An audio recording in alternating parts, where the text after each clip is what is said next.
இருப்பதை அர்ஜுனனால் பார்க்க முடிந்தது. போர்க்களத்தில் எல்லா விதமான உறவினரையும் அர்ஜுனனால் காண முடிந்தது.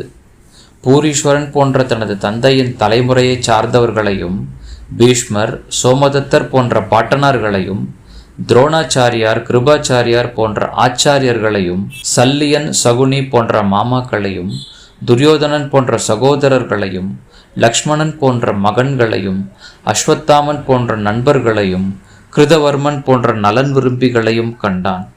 அவனது நண்பர்கள் பலர் அடங்கிய படையையும் அவனால் காண முடிந்தது. ஸ்லோகம் 27.